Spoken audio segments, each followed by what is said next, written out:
Now, if you are like most serious passion-seeking lovers, you've probably enlisted a talk therapist or a counselor at some point. But unfortunately, with a lot of therapists and counselors, you usually run into a couple of problems. And the first is that you may have a tendency to gain a lot of insight, but you wind up feeling the same way. So, with insight, we can feel some sense of relief at first because we anticipate now that I have all this information, then I can problem solve, right? And if I can problem solve, then I can control and avoid the thing that's been making me feel so crappy. But then obsessing over controlling and improving ourselves becomes the same kind of problem and energy that qualifies you as having an insecure attachment in the first place, which means that you are using coping skills that are likely to recreate the very situation that you are afraid of the most. So now, in essence, you become aware of your anxiety and you're anxious about being anxious, and that is what I call a double trouble. Now, the second thing that happens is when we work with things on the level of the mind and cognitive behavioral interventions only, what happens is we tend to put too much focus on solving the problem and fixing the mind and the way the mind constructs thoughts. And when we do that, it can perpetuate the problem because we are adding a lot of momentum to it. We're adding a lot of focus and momentum to it. And that's why that with all the insight in the world, you may attract the same types of partners and continue to relive the same relationship patterns. Now, over time, you may come to realize that there is no way to think yourself around what causes stress in you and in your relationships. We really have to activate our heart. And I'm using the heart as a metaphor really for the body in order to feel our way through it. Today I want to explore why all the insight in the world doesn't change anything, or it doesn't always change anything, and explore how we can start to affect changes by accessing our bodily resources. Welcome to my YouTube channel. My name is Brianna McWilliam, and I am a licensed and board-certified creative arts therapist, author, and educator with more than 15 years in the field, helping adults struggling with insecure attachment go from self-doubting to self-sovereign so they can attract those soul-shaking, passionate partnerships that they want. Today, I'm going to be sharing a clip of a live stream event that took place inside my private Facebook groups, which people can access once they've purchased one of my online courses. If you're interested in finding out if you might have insecure attachment, check out the link in the caption of this video. You'll be able to take an easy 4-question quiz and find out your attachment style, plus a detailed explanation. Now, if you like what you see and hear, and you haven't yet, make sure that you like, subscribe, and ring the bell for notifications. I put out videos once or twice a week, and sometimes I will do occasional live streams through my YouTube channel, and I wouldn't want you to miss out. If you are relating to what it is that I've been talking about so far, you've had a lot of insight, but you haven't had a lot of felt changes, then it's likely you've also noticed that there are repetitive patterns popping up in your love life, right?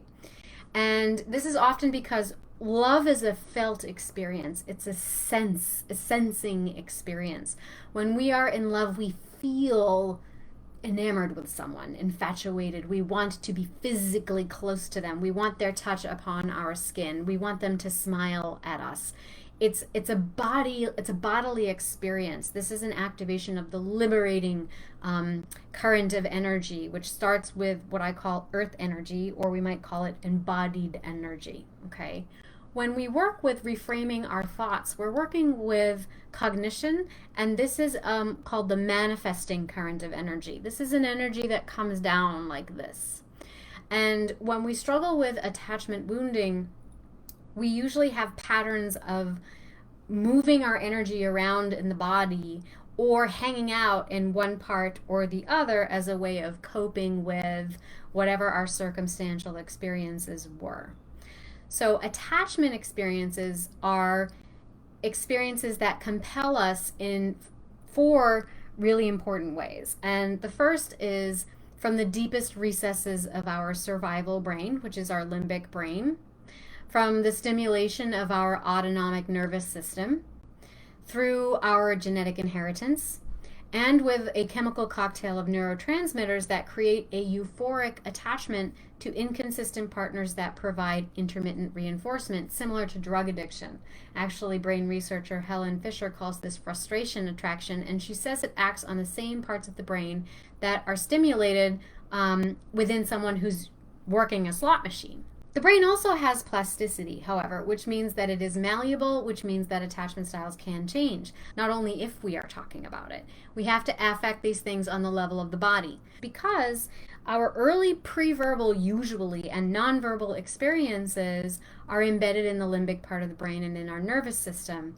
So this evolves developmentally before our neocortex, which is the part of our brain that talks and thinks logically and rationally, which is why you may find yourself still being attracted to a similar type of person, because that person lights up what Harville Hendrix would call your imago, which is essentially a blueprint or kind of like a sketched image of both of your parents, all their good and bad traits, as well as all of the traits that you yearned for but didn't receive. And it's likely because they reflect some familial elements. Now, when I say it's affected by our genetic inheritance, that means that we all have what's called temperament. So we have a dispositional way of being in the world, and that will interact with our social conditioning. Temperament is like when you were younger, did the tags on your shirt really irritate you? Or were you someone who sought a lot of physical stimulation?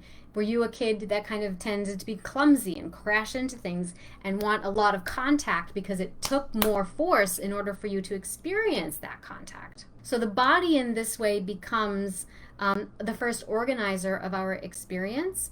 It also starts to inform the way we form boundaries in general. That's the most essential boundary we have, inside and outside of my body. Now that becomes the blueprint upon which we start to develop more constructs, like I'm okay with that in partnership, not okay with that in a platonic relationship, okay with that in a private situation, not okay with that in a public situation. So we end up developing these sort of invisible lines around different facets of experience. So that really brings me to the second point that I want to make, which is there are multiple ways through which we can get at the limbic experience, meaning there's multiple ways that we can get at the unconscious experience, the affective experience, the early nonverbal experience. Now, the example of limbic encoding was offered here in the feed of Elena Taneni Vladimirova. She had a lovely discussion on her YouTube channel, Birth into Being, and I like what she's devised in terms of an intervention here. But what she's expressing is she's found one form of intervention or modality or a way of getting at the limbic experience. So there are multiple modalities that get at this. And when I took a look at her background, or I took a look at her work, it reminded me of drama therapy, music therapy, art therapy, dance movement therapy, drama therapy, poetry therapy. But what they're all doing is they're all accessing nonverbal experiences to get at the state of being, like beingness. And when we are young, and the limbic brain and the nervous system are starting to encode information, we are in a state of beingness in a way that is hard for us to come back to in adulthood, because between now and then, so much other stuff has been heaped on top of us. Expectations, do this, don't do that, you are this, you are that. All of those messages start to get layered on top of our identity, and this becomes how our ego forms, blah, blah, blah. But when we feel attracted to someone, it's accessing the beingness. It's accessing the sensorial place that we have in our limbic system and in our nervous system. Another word you could use is energetic state of beingness that we experience on the nonverbal level. And sometimes it activates our survival mode. So those are really the two primary points that I wanted to make here. That number one, attachment experiences compel us in 4 ways. That is through our survival brain, through the nervous system, our genetic inheritance, and also the chemical cocktails of neurotransmitters that get stimulated through insecure attachment pairings. And secondly, you can have all the insight in the world, but if you are not affecting this on the body level, engaging with this on the body level, then you're probably going to spin around in circles and still attract and be attracted to the same types of partners.